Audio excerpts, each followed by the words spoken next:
ठीक है दोस्तों, तो आज हम सीखने वाले हैं जावास्क्रिप्ट ऑब्जेक्ट के बारे में। ऑब्जेक्ट क्या होता है? ठीक है, तो जावास्क्रिप्ट में ऑब्जेक्ट क्या होता है ये सीखने से पहले हमें ये जान लेना चाहिए कि एक ऑब्जेक्ट क्या होता है। Object is something that represents an entity. क्या होता है ऑब्जेक्ट? जो कि कोई एंटिटी को रिप्रेजेंट करता हो। इससे क्या मतलब है मेरा? देखो, एंटिटी क्या होता है? कोई भी एक रियल वर्ल्ड या तो वर्चुअल थिंग, जिसको हम थिंग बोल सकते हैं, है ना। जैसे कि ये मेरा माइक का फिल्टर है, दिस इज समथिंग।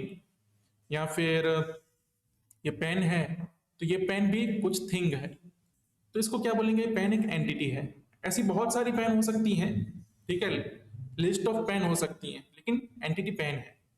और पेन की कुछ प्रॉपर्टीज होंगी। बहुत सारी अलग अलग पेन है, सबकी अलग अलग प्रॉपर्टीज हो सकती है। एक लाल हो सकती है, एक ब्लू हो सकती है, एक ग्रीन हो सकती है ना। लेकिन सबको कहलाया जाएगा पेन। तो पेन एक एंटिटी है, माउस एक एंटिटी है। अब वो अपनी प्रॉपर्टीज के कारण डिफरेंट डिफरेंट बन जाते हैं।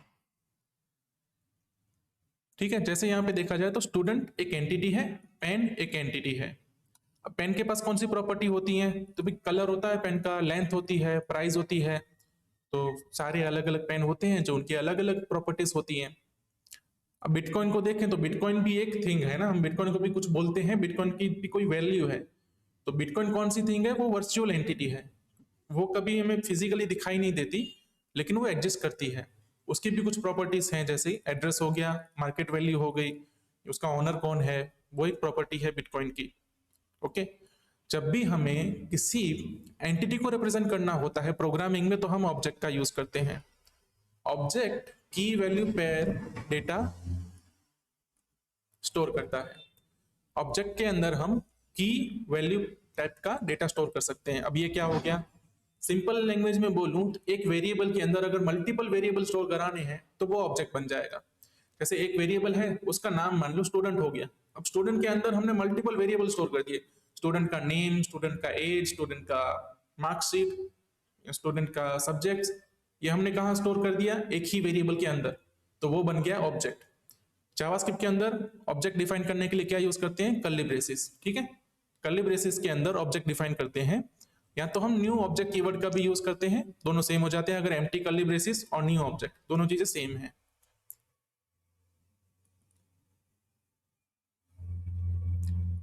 अब हम एक ऑब्जेक्ट बना के देखते हैं।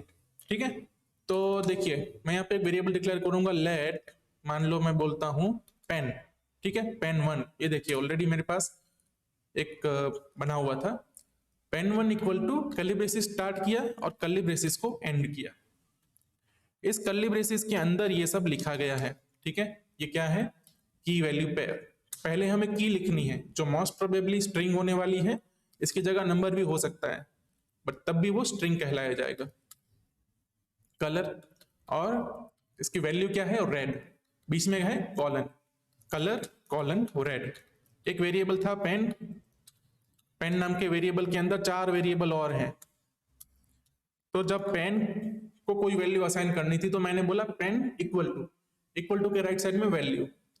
जब मुझे पेन के अंदर की किसी वेरिएबल को वैल्यू असाइन करनी है, उसको वेरिएबल नहीं बोलेंगे, उसको क्या बोलेंगे? हम की बोलेंगे। ऑब्जेक्ट की या प्रॉपर्टी या तो फील्ड बोल सकते हैं। जैसे एक कलर नाम की प्रॉपर्टी है, उसको वैल्यू असाइन करने के लिए मुझे लिखना पड़ा कॉलन रेड। रेड हो गई हमारी वैल्यू, कॉलन कलर हो गया की।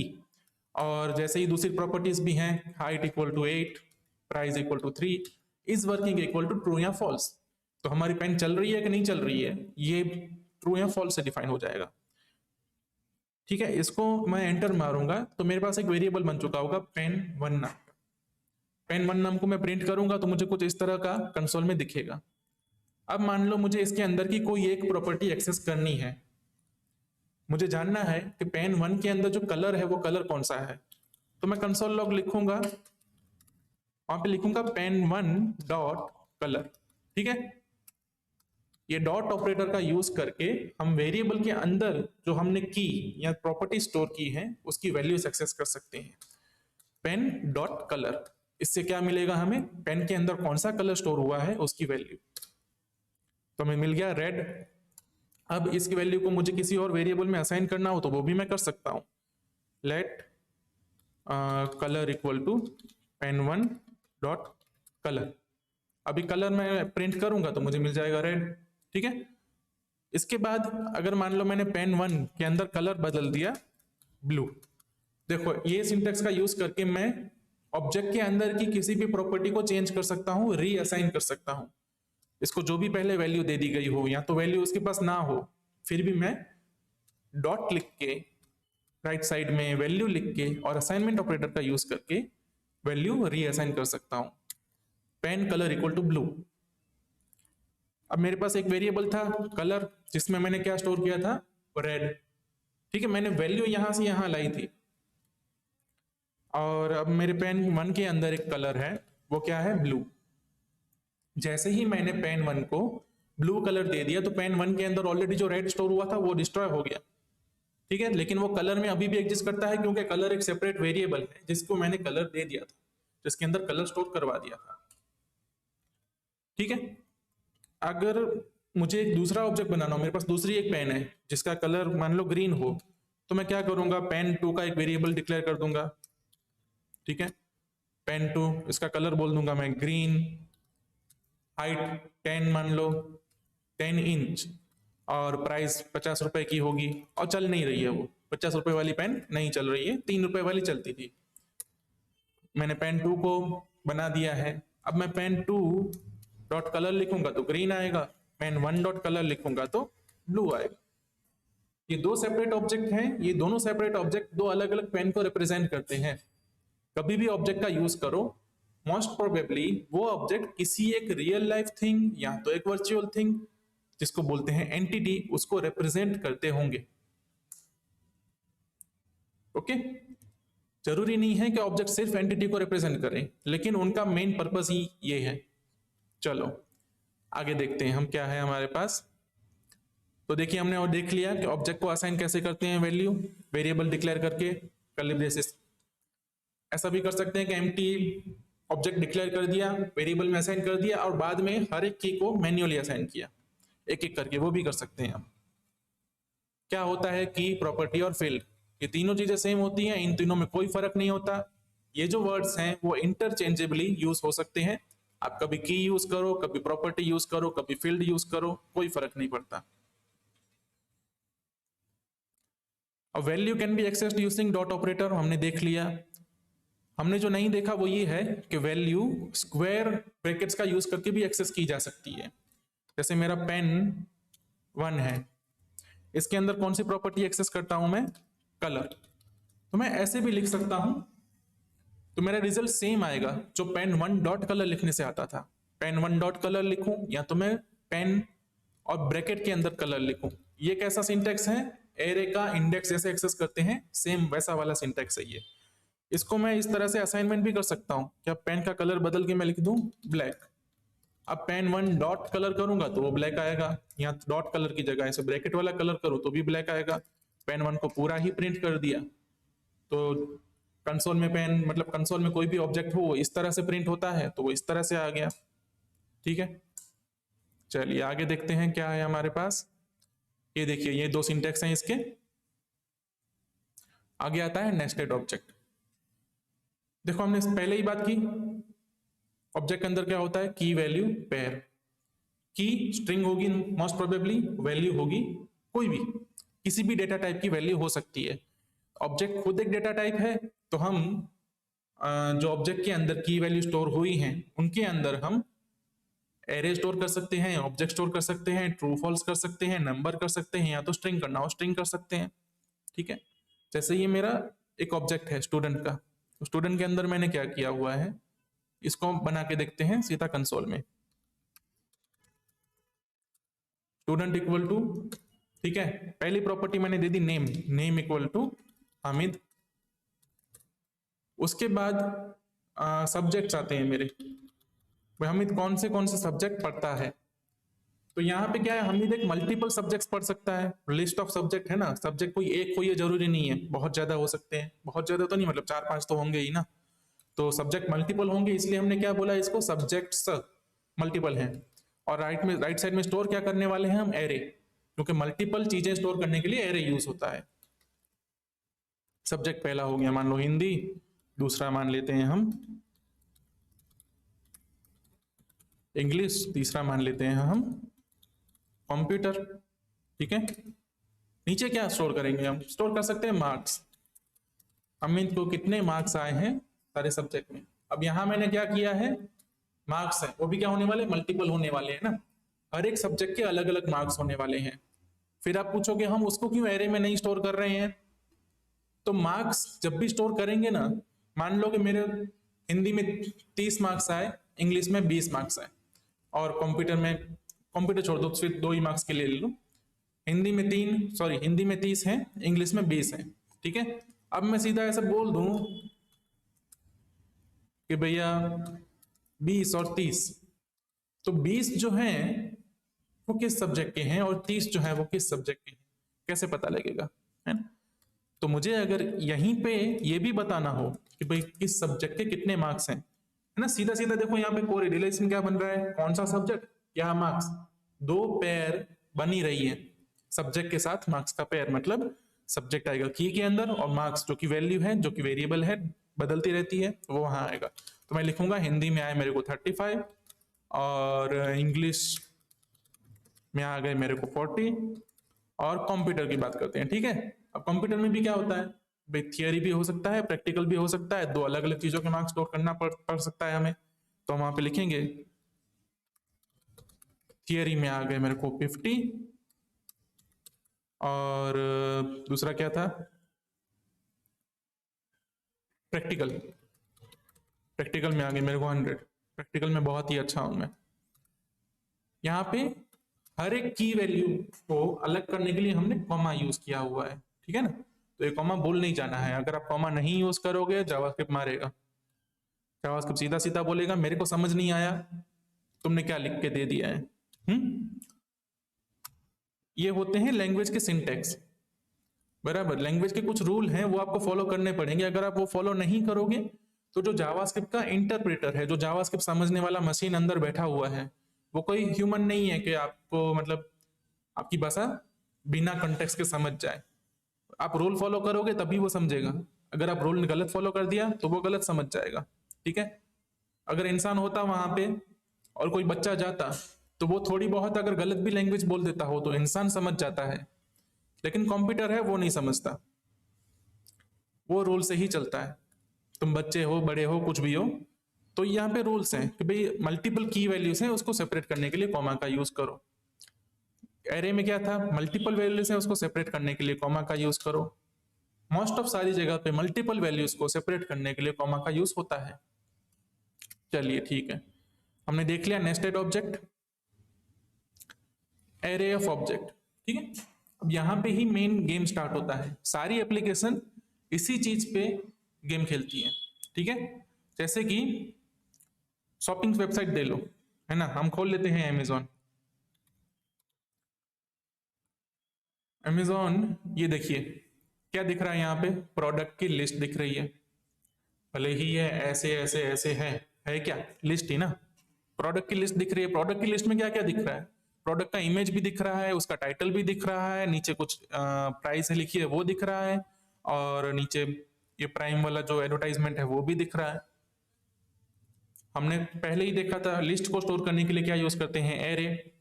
अब एरे के अंदर ये सारी इंफॉर्मेशन कैसे स्टोर करेंगे, हमने पहले जो एरे देखा वो ऐसा एरे देखा।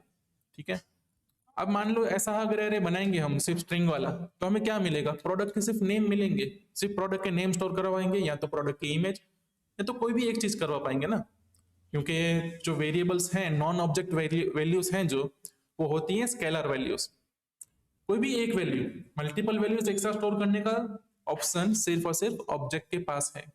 ऑब्जेक्ट के अंदर भी एरे होता है, ऑब्जेक्ट होता है, एरे भी ऑब्जेक्ट का ही डेटा टाइप है। ठीक है, चलिए, तो अब यहां पे इन लोगों ने क्या किया होगा कि भाई मल्टीपल ऑब्जेक्ट बनाए होंगे, क्या बनाए होंगे, मल्टीपल ऑब्जेक्ट। एक एरे बनाया हमने, एरे के अंदर जो पहली वैल्यू है उसकी, उसमें ऑब्जेक्ट डाला, दूसरी वैल्यू में भी ऑब्जेक्ट ही डाला।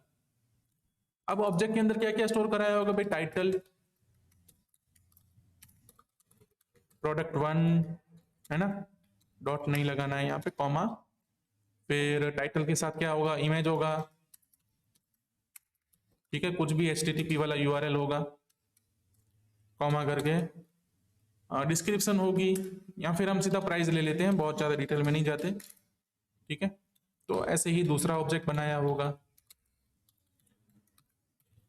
ऐसे मल्टीपल ऑब्जेक्ट्स की लिस्ट बनाई होगी, जो कि उसके ऊपर फिर लूप घुमा के UI में रेंडर कर दिया। तो ऑब्जेक्ट 1 2 3 4 5 6 क्या है, ये लूप ही घूम रही है, लूप घूम रही है पूरे पे और चीजें रेंडर हो रही है, ठीक है। हमने लूप में देखा था ऐसी चीजें रेंडर कैसे कर सकते हैं। और ये HTML का यूज करके रेंडर हुआ है, तो HTML के अंदर ये वाली चीज रेंडर करने का एक अलग लॉजिक होता है, ठीक है, हम उसमें नहीं जा रहे, लेकिन ये लूप से हो रहा है, बराबर। तो ये होता है एरे ऑफ ऑब्जेक्ट, जहां पे एरे के अंदर हम मल्टीपल ऑब्जेक्ट ले लेते हैं, जो कि अच्छे से बहुत सारा डेटा रिप्रेजेंट करने का ऑप्शन देता है। मुझे बहुत सारे स्टूडेंट को रिप्रेजेंट अगर करना हो तो मैं क्या यूज करूंगा, एरे यूज करूंगा, वो तो पक्का है क्योंकि स्टूडेंट हैं, बहुत सारे हैं। देखो, जब एक ही टाइप के डेटा हो, बहुत सारे हों, उनको लिस्ट में जब रिप्रेजेंट करने की बात हो तब एरे आता है। जब भी एरे यूज होता हो, या फिर जब भी आपके पास लिस्ट का कीवर्ड है कि भाई लिस्ट है ये, तो एरे आएगा। और दूसरी चीज, दूसरा कीवर्ड क्या है, डिटेल। जैसे कि स्टूडेंट्स की लिस्ट है, लेकिन हर स्टूडेंट की डिटेल अलग अलग हो सकती है। डिटेल कैसे स्टोर होती है, किसी एक प्रॉपर्टी के सामने कुछ वैल्यू हो सकती है। मेरी डिटेल क्या है, मेरा नाम है, मेरा एज है, मेरी हाइट है, मेरी क्वालिफिकेशंस हैं, ये सब मेरी प्रॉपर्टीज हैं। अगर मुझे डिस्क्राइब करना हो, किसी भी ऑब्जेक्ट को डिस्क्राइब करना हो, तो हम प्रॉपर्टीज के तरीके से ही डिस्क्राइब करेंगे ना। अगर आपको कोई पूछ ले कि पेन क्या होता है, तो पेन पेन वो होता है जो गोल होता है, तो क्या हो गया, उसका शेप गोल होता है, राउंड, और उसके अंदर इंक होता है, ठीक है। तो एक दूसरी प्रॉपर्टी होगी, तो क्या कंटेन करता है, तो इंक कंटेन करता है। तो ऐसे प्रॉपर्टीज को ही हम डिस्क्राइब करके किसी भी ऑब्जेक्ट को आइडेंटिफाई करते हैं।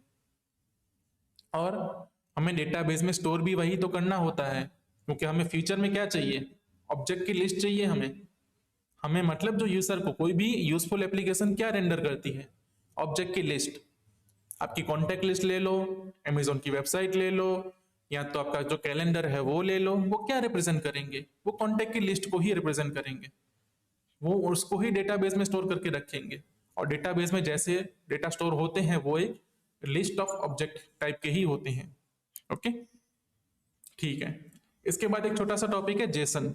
अब जेसन बीच में क्यों आता है, ऐसा कोई ऑब्जेक्ट के साथ इसका बहुत क्लोज रिलेशन नहीं है, लेकिन जेसन यूज होता है ऑब्जेक्ट को एक जगह से दूसरी जगह ट्रांसफर करने के लिए। इसका पूरा फॉर्म है जावास्क्रिप्ट ऑब्जेक्ट नोटेशन, ठीक है। ये एक स्ट्रिंग है, string representation of the object. Okay, देखिए यहाँ पे मैंने क्या एक ऑब्जेक्ट डिफाइन किया हो, ये रहा स्टूडेंट का मेरा ऑब्जेक्ट है। अच्छा, सही वाला ऑब्जेक्ट देते हैं, ओके, बराबर। ये मेरा स्टूडेंट वाला ऑब्जेक्ट है। अब ये स्टूडेंट वाला ऑब्जेक्ट मेमोरी में है, उसको मैं स्टूडेंट का कंसोल लगा सकता हूँ, कब तक, जब तक मेरा प्रोग्राम चल रहा है। जैसे ही मैं पेज को रिलोड करूंगा, मतलब प्रोग्राम खत्म हो गया, अब स्टूडेंट का कंसोल लॉग लगाऊंगा, स्टूडेंट नहीं मिला, स्टूडेंट हो गया गायब। लेकिन मुझे तो उसको सेव करके रखना था, या तो ये वाला स्टूडेंट का ऑब्जेक्ट मुझे किसी और को देना है, किसी और पीसी पे अवेलेबल चाहिए ये मुझे सेम ऑब्जेक्ट। तो उसके लिए क्या रास्ता है, उसके लिए एक रास्ता है कि आपके पास जो भी ऑब्जेक्ट है वो क्या है, अभी टेम्परेरी है, मेमोरी के अंदर है। मेमोरी क्या होती है, वोलेटाइल, वो खत्म हो जाती है प्रोसेस एग्जिट होने के साथ, या तो कंप्यूटर बंद होने के साथ। उसको परमानेंटली कहीं पे स्टोर करना है, तो उसको स्ट्रिंग बना दो, ठीक है। ऑब्जेक्ट सीधा सीधा कहीं पे स्टोर नहीं हो सकता, पहले वो स्ट्रिंग बनेगा, उसके बाद स्टोर होगा। और जो हम एपीआई कॉल करते हैं ना, जिसको बोलते हैं भाई वेबसाइट बैकएंड से डेटा लेके आ रहा है और फ्रंट एंड पे डेटा को रेंडर कर रहा है, तो बैकएंड से जब डेटा आया तो कौन से फॉर्म में आया, स्ट्रिंग के फॉर्म में आया, तो वो जेसन के फॉर्म में आता है। बैकएंड अपना जो ऑब्जेक्ट होता है उसको एनकोड कर देता है, या तो उसको बोलेंगे क्या, स्ट्रिंगिफाई करता है, या तो सीरियलाइज करता है। कौन से फॉर्म में, जेसन, स्ट्रिंग के फॉर्म में। फिर वो स्ट्रिंग सर्वर से क्लाइंट तक भेजा जाता है, मतलब ब्राउजर तक भेजा जाता है, और उसको हम यहाँ पे ब्राउजर पे करते हैं डिकोड। तो हम इसी स्टूडेंट ऑब्जेक्ट का एक एग्जांपल ले लेंगे। मैं क्या करूंगा, जेसन डॉट स्ट्रिंगिफाई एक मेथड है मेरे पास, मेथड बोलो या फंक्शन बोलो, उसके अंदर मुझे इनपुट में दे देना है ऑब्जेक्ट। जहां भी ऑब्जेक्ट स्टोर हो, वैल्यू में स्टोर हो, या तो सीधा सीधा ऑब्जेक्ट एज अ वैल्यू दे सकते हैं। इसको क्या चाहिए, इनपुट में कोई भी एक्सप्रेशन चाहिए, ठीक है। तो मैंने इसको एक्सप्रेशन दे दिया, इसने मुझे क्या दिया, स्ट्रिंग। इस स्ट्रिंग को मैं कॉपी करके रख लेता हूं। अभी मेरे पास स्टूडेंट है, ठीक है। अब मैं रिफ्रेश करता हूं पेज को। अब मान लो पेज को मैंने रिफ्रेश ना किया, मतलब ठीक है, अब ये स्ट्रिंग है, मैं व्हाट्सएप पे मेरे फ्रेंड को सेंड करता हूं। अब मेरे फ्रेंड को यही ऑब्जेक्ट अपनी मेमोरी में फिर से चाहिए, तो मेरा फ्रेंड क्या करेगा, जेसन डॉट पार्स करके मैंने जो भी स्ट्रिंग उसको व्हाट्सएप पे भेजा या किसी भी तरीके से भेजा, उसको इनपुट में दे देगा। किसको, जेसन डॉट पार्स मेथड को। जैसे ही इसको ये इनपुट में मिल गया, ये दूसरा ऑब्जेक्ट बना देगा। लेकिन इसको इनपुट में मिली हुई चीज वैलिड जेसन होना चाहिए। वैलिड जेसन का मतलब इसके जो कर्ली ब्रेसेस हैं, देखो ये सेम ही तरीके से काम करता है। जो जेसन होता है उसका जो सिंटेक्स है वो वही है जो ऑब्जेक्ट का सिंटेक्स है, बस यहाँ पे जो की होती है वो स्ट्रिंग में जाती है, ठीक है। अगर इसमें थोड़ा सा की दिक्कत हो गया, मान लो ये कर्ली ब्रेसेस, सॉरी ये डबल कोट है, वो हट जाता है और एंटर मारा, तो वो बोलेगा कॉलन आफ्टर प्रॉपर्टी नेम, मतलब कोई भी एरर देगा, वो बोलेगा, डिस्क्राइब करेगा भी कहाँ प्रॉब्लम है। वो बोलेगा पोजीशन 8 पे प्रॉब्लम है। तो यहां से अगर गिनोगे कैरेक्टर बाय कैरेक्टर, तो यहां तक आते हुए वो 8 आ जाएगा, या तो यहां तक आते हुए 8 आ जाएगा, ठीक है। तो जेसन इस तरह से काम करता है, सिंपल सी चीज है। ऑब्जेक्ट को स्ट्रिंग में कन्वर्ट करो, स्ट्रिंग को जहां ले जाना है ले जाओ, फिर बाद में उस स्ट्रिंग से फिर से ऑब्जेक्ट बना लो। तुम्हारे मेमोरी के अंदर 5000 स्टूडेंट्स की लिस्ट है, उसको तुम्हें अगर स्टोर करना है कहीं पे, तो पहले उस लिस्ट का क्या बनाओ, स्ट्रिंग बनाओ। स्ट्रिंग बना के डिस्क पे स्टोर कर दो। डिस्क मतलब तुम्हारा जो हार्ड डिस्क है उस पे स्टोर कर दो। फिर तुम कल आके जब कंप्यूटर तुम ऑफ करोगे तब तो मेमोरी से निकल जाएगा। फिर कल आके तुम उस डिस्क को रीड करके उसको फिर से लोड करा सकते हो। ये हो गया जेसन डॉट स्ट्रिंगिफाई और जेसन डॉट पार्स, ये दो मेथड है जो जेसन के साथ काम करती हैं। ओके, चलिए इसके बाद हम ना एक एग्जांपल देख लेते हैं कि हम एरे ऑफ ऑब्जेक्ट के साथ क्या क्या कर सकते हैं। मेरे पास एक एग्जांपल होना चाहिए, ठीक है। ठीक है, ये क्या है हमारा array of object LST student. इसका मैंने नाम दिया है, उसके अंदर एरे है जिसमें क्या है, स्टूडेंट्स है, नेम है, हमीद है, मार्क्स है, ठीक है। फिर कितने, 3-4 स्टूडेंट हैं। और यहाँ पे मैं क्या कर रहा हूँ, एक लूप घुमा रहा हूँ, ठीक है। वो एरे है तो एरे पे फॉर ऑफ लूप घूम सकती है।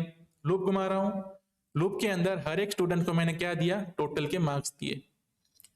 मतलब ये और ये इन दोनों को प्लस करके यहाँ एक नई प्रॉपर्टी बनाई मैंने, टोटल। कैसा है, लूप का यूज करके क्या किया, स्टूडेंट का ऑब्जेक्ट मिलता है, स्टूडेंट का ऑब्जेक्ट डॉट करके टोटल लिखा, टोटल के अंदर क्या किया, दोनों का प्लस कर दिया, जो भी ओबीजे के स्टूडेंट के अंदर मार्क्स थे दो, उनको प्लस कर दिया। इसको मैं कंसोल लॉग लगाने के लिए क्या यूज करता हूँ, कंसोल लॉग टेबल। टेबल क्या करता है, कंसोल लॉग ही करता है लेकिन थोड़ा अच्छे फॉर्म में कर देता है, ठीक है। इसने क्या किया, प्रिंट देखो, ये जो टोटल की प्रॉपर्टी थी ना वो लगा दी। इसको मैं कंसोल लॉग लगा के देखता हूँ, दिखाता हूँ, तो आपको अच्छे से आइडिया आएगा, ठीक है। देखिए जो ओरिजिनल ऑब्जेक्ट था उसमें टोटल की प्रॉपर्टी नहीं है, लेकिन मैंने क्या किया, फॉर लूप के अंदर वो प्रॉपर्टी बना दी। अब इस कोड के आगे कहीं पे भी इस एरे का कोई भी ऑब्जेक्ट यूज करूंगा, मुझे वहां पे टोटल की प्रॉपर्टी मिलेगी। सिर्फ टोटल बनाया है, उसकी जगह कुछ कॉम्प्लेक्स बना सकता था, जैसे परसेंटेज निकाल लेता है ना, स्टूडेंट के सारे सब्जेक्ट के मार्क्स डाल दो, परसेंटेज, टोटल, और उसका क्या रैंक आया है वो सब प्रोग्राम बना देगा आपको। यहाँ पे चीजें यूजफुल होती है ना। प्रोग्रामिंग सिर्फ इसलिए नहीं होती कि आप स्टूडेंट के डेटा सिर्फ स्टोर कर लो, वो तो एक उसका प्लस पॉइंट है कि स्टूडेंट के डेटा स्टोर करनी है, लेकिन जब कंप्यूटर के पास डेटा है, जब एक सॉफ्टवेयर के पास डेटा है, तो सॉफ्टवेयर उस पे मल्टीपल कैलकुलेशंस कर सकता है, और वो भी बहुत क्विकली। तो आपको मिलेगा एक कैलकुलेटेड रिजल्ट जो आपको मैन्युअली कैलकुलेट नहीं करना पड़ेगा। ये तो छोटा सा एग्जांपल हो गया, भाई आपको स्टूडेंट की मार्कशीट ऐसा ही तैयार मिल गई, बहुत बड़े बड़े डेटा होते हैं वो एनालाइज होते हैं सॉफ्टवेयर का यूज करके, वहां पे सॉफ्टवेयर का पोटेंशियल होता है। ठीक है, चलिए एक हो गया। अब मान लो मुझे फाइंड करना है टॉपर कौन है, क्लास में सबसे टॉप कौन आया, तो मैं क्या करूंगा, सीधा ये ऐसे ही किसी फॉर लूप का यूज कर लूंगा। अब मान लो यहाँ पे इसको मैं पहले बोल देता हूँ टेबल।